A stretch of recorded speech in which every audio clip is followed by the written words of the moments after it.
My fellow citizens, Namaskar. In a few hours, we will be ushering in the new year of 2017. 125 crore Indians will join the rest of the world in welcoming it with new hope, new energy, and new dreams. Since Diwali, our nation has been witness to a historic rite of purification. The patience, discipline, and resolve displayed by 125 crore Indians will play a critical role in shaping the future of the nation for years to come. In God's creation, humans are endowed with fundamental goodness. With time, the distortions of badness creep in. People feel suffocated in a bad environment and struggle to come out of it. Corruption, black money, and counterfeit notes had become so rampant in India's social fabric that even honest people were brought to their knees. People were forced by circumstances in defiance of their inherent goodness. It seemed at times that the evils and corruptions of society, knowingly or unknowingly, intentionally or unintentionally, had become a part of our daily lives.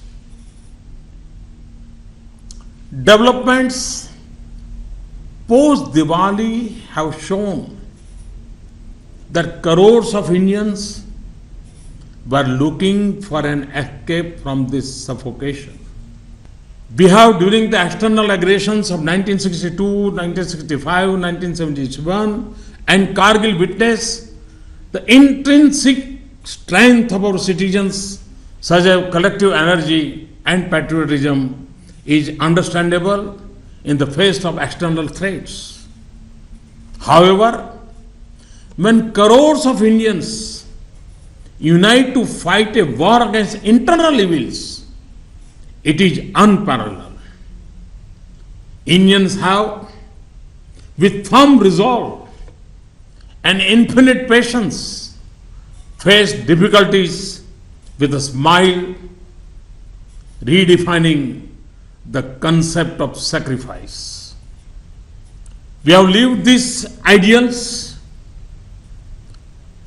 125 crore Indians have shown in their fortitude the importance we place in truth and goodness. This has been written on the sands of time.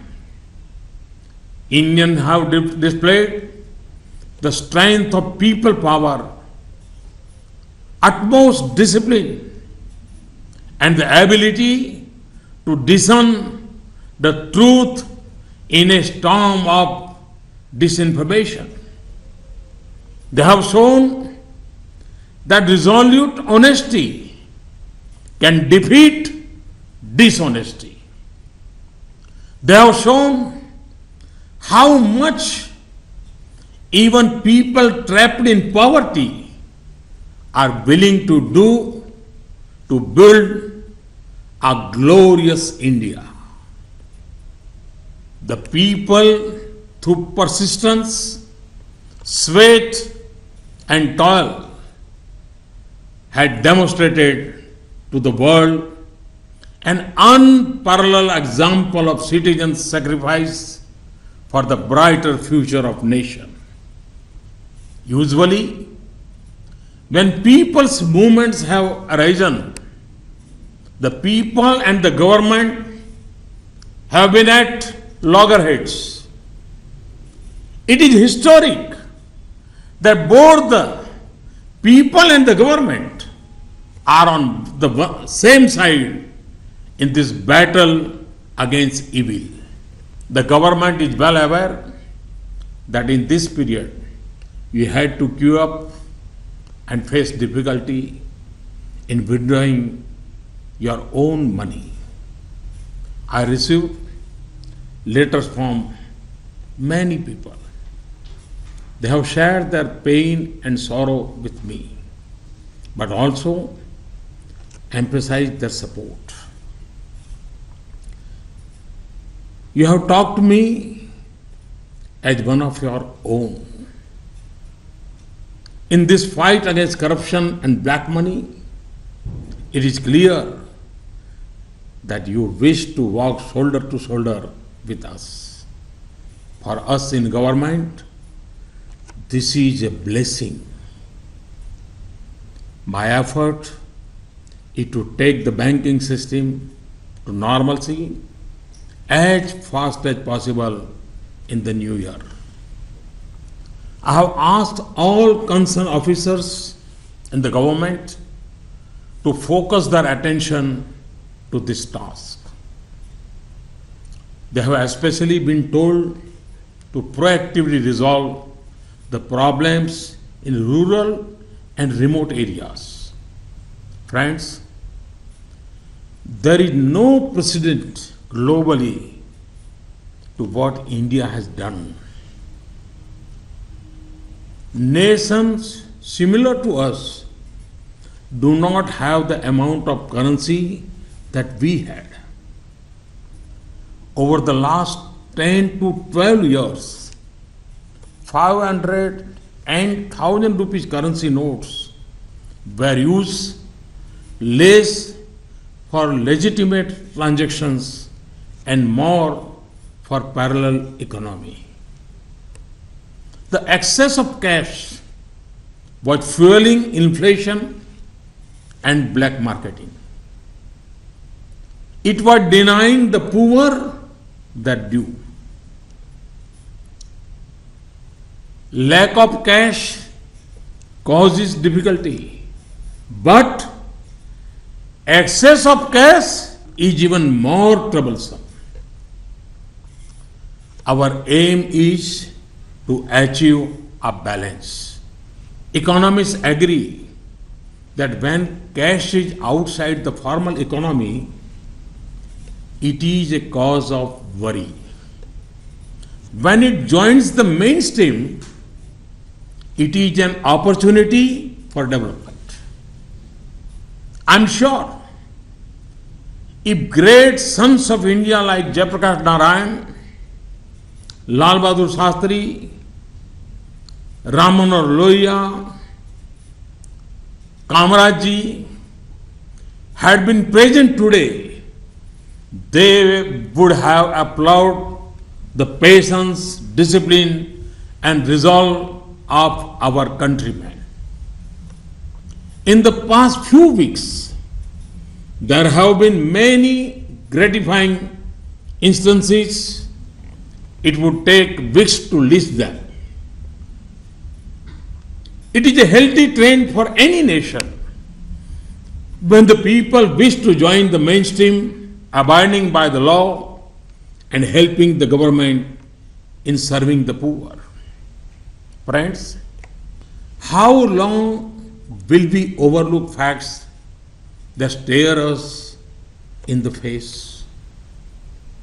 I wish to share some information with you, which will either make you laugh or make you angry. According to information with the government, there are only 24 lakh people in India who accept that their annual income is more than 10 lakhs rupees. Can we digest this?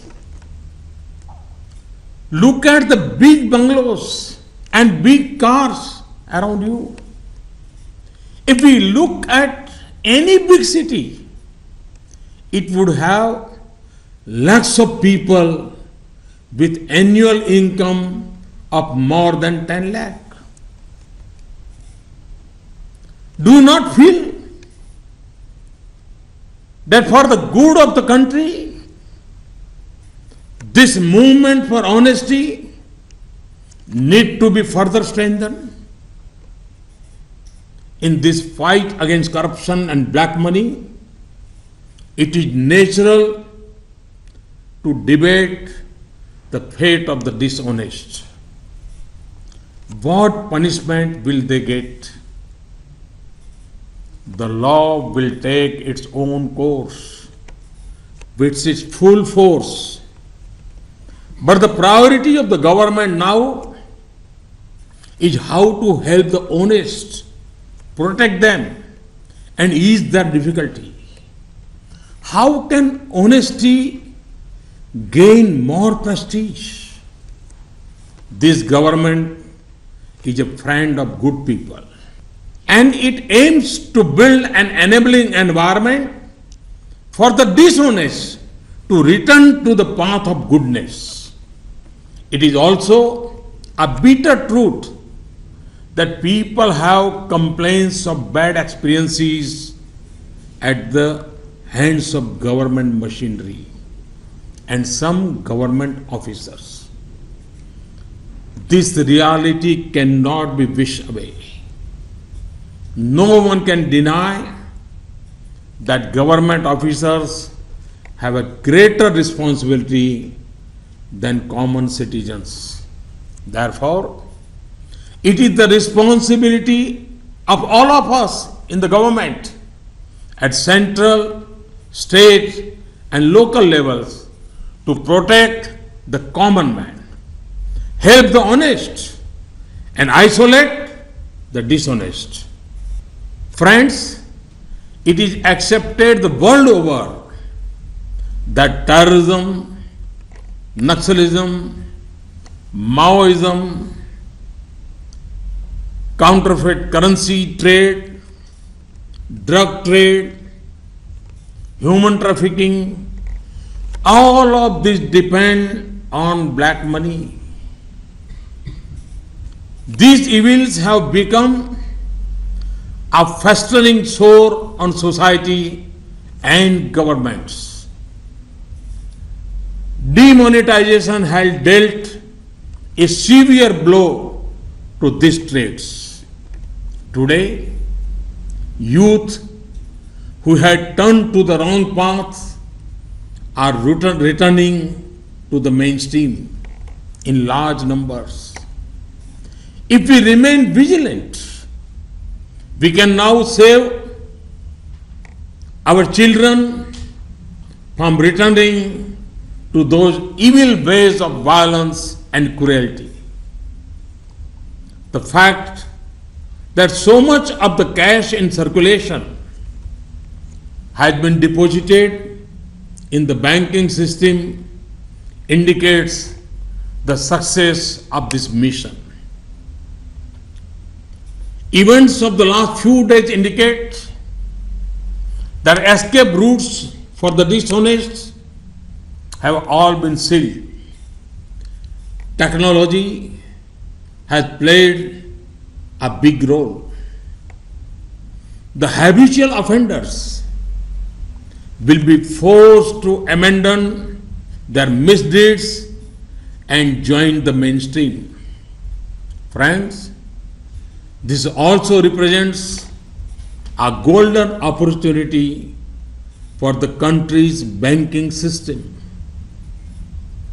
During this period, bank employees have worked day and night. Female employees too work till late hours as part of this mission. Post office staff, banking correspondents, all did exceptional work. Amid this Herculean effort, some grave crimes by some officers in some banks have come to light. Some government officers have also committed serious offenses and tried to take advantage of the situation. They will not be spared. At this historic juncture, I wish to make an appeal to the banks. History is witness that the Indian banking system had never received such a large amount of money in such a short time. While respecting the autonomy of the banks, I appeal to them to move beyond their traditional priorities and keep the poor, the lower middle class, and the middle class at the focus of their activities. India is celebrating the centenary of Pandit Deendayal Upadhyay as Garib Kalyan Varsh.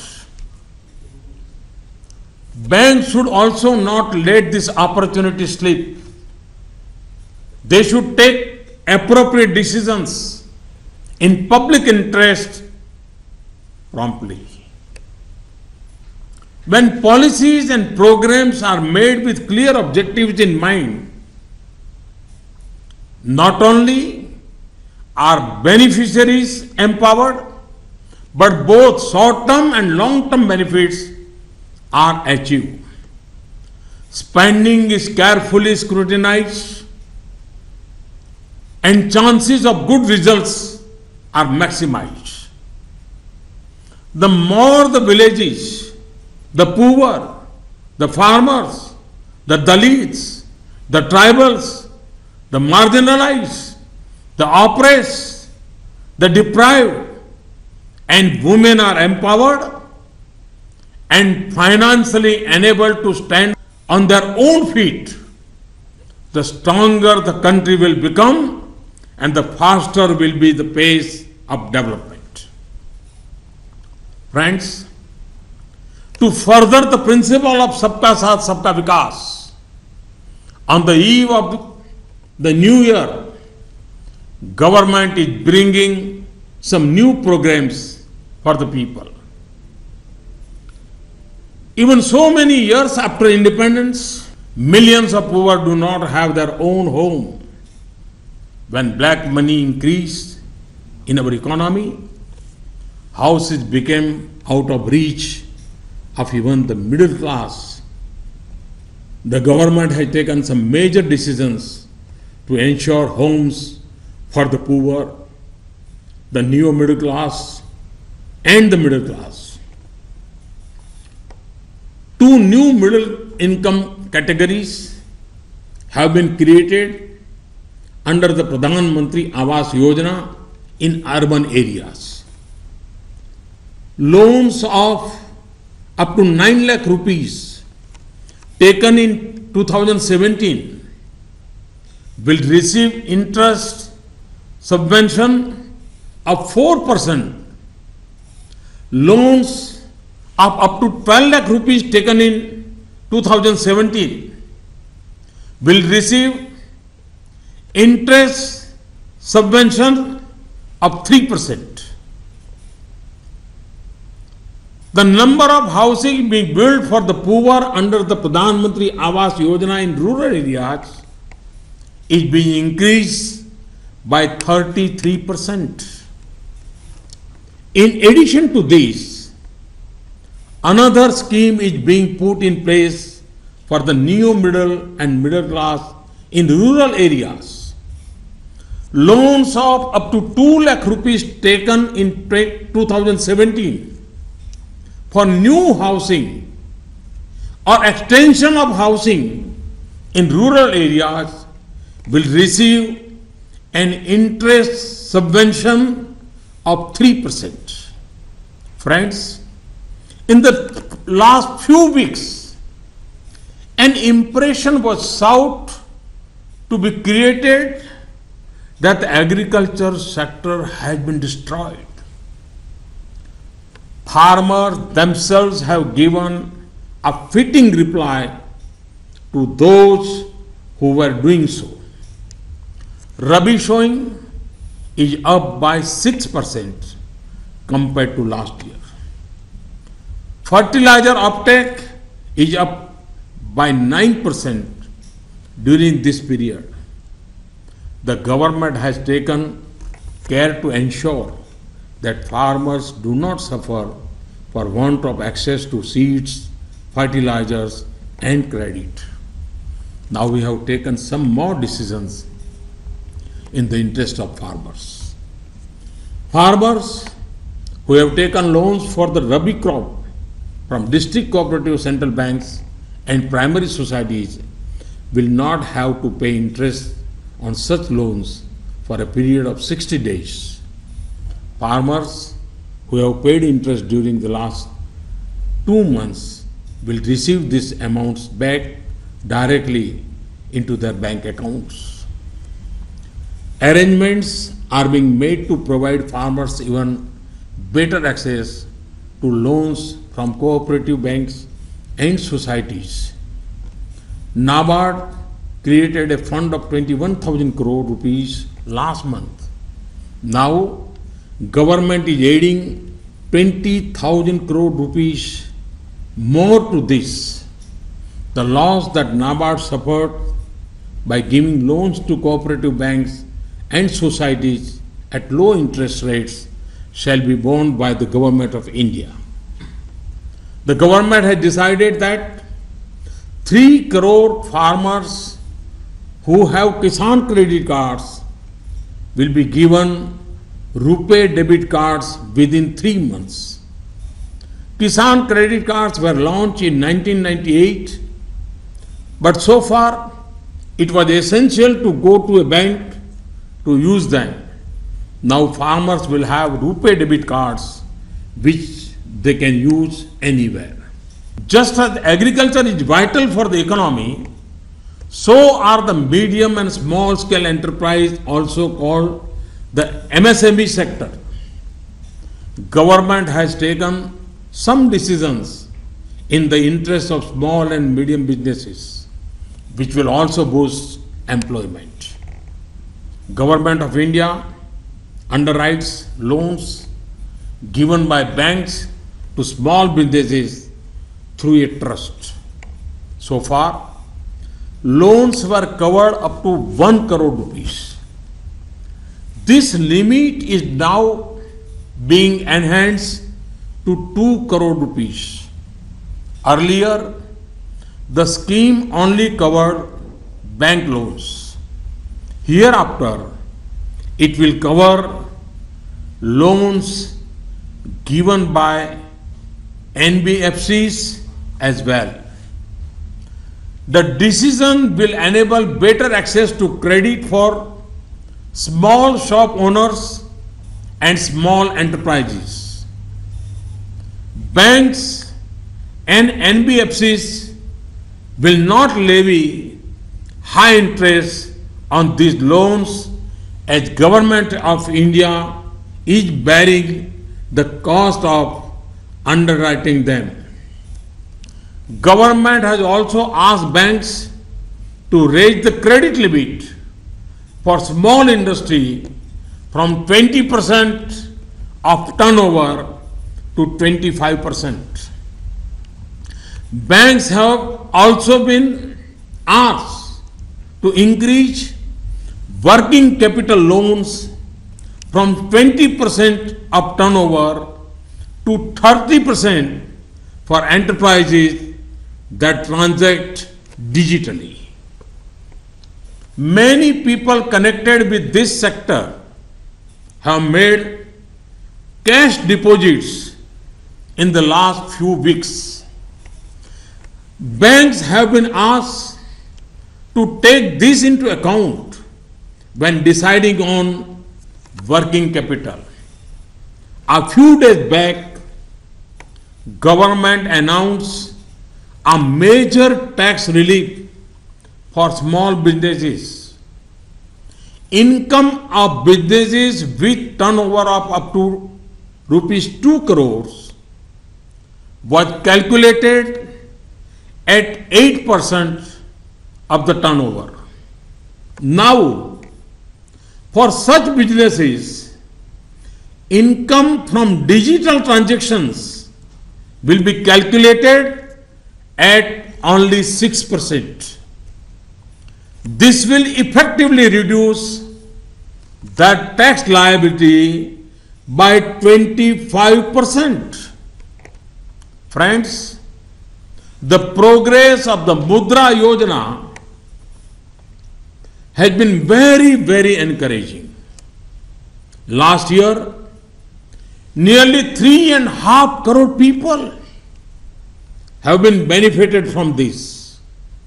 The government now aims to double this, giving priority to Dalits, tribals, backward classes, and women.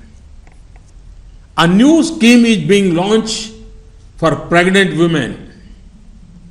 We are introducing a nationwide scheme for financial assistance to pregnant women. 6,000 rupees will be transferred directly to the bank accounts of pregnant women who undergo institutional delivery and vaccinate their children. This scheme will help reduce the maternal mortality rate in a big way. This will help ensure nutrition before and after delivery and improving the health of mother and child. So far, pregnant women in 53 districts were being given financial assistance of 4,000 rupees under a pilot project. We are initiating a scheme for senior citizens. Banks often reduce their deposit rates when they receive a large volume of money. This should not adversely impact senior citizens. Under the scheme, senior citizens will receive a fixed interest rate of 8% for a period of 10 years on deposits up to 7.5 lakhs rupees. The interest will be paid monthly. Friends, political parties, political leaders, and electoral funding figure prominently in any debate on corruption and black money. The time has now come that all political leaders and parties respect the feelings of the nation's honest citizens and understand the anger of the people. It is true that from time to time, political parties have made constructive efforts to improve the system. I urge all parties and leaders to move away from a holier than thou approach to come together in prioritizing transparency and take firm steps to free politics of black money and corruption. In our country, people ranging from common man to the president have at some point or other advocated simultaneous conduct of state and national elections. This is to break the endless cycle of elections, reduce election expenditure, and minimize pressure on the administrative machinery. The time has come for this to be seriously considered and debated. Positive change has always found space in our country. We can now see a positive momentum toward digital transaction in India. More and more people are transacting digitally.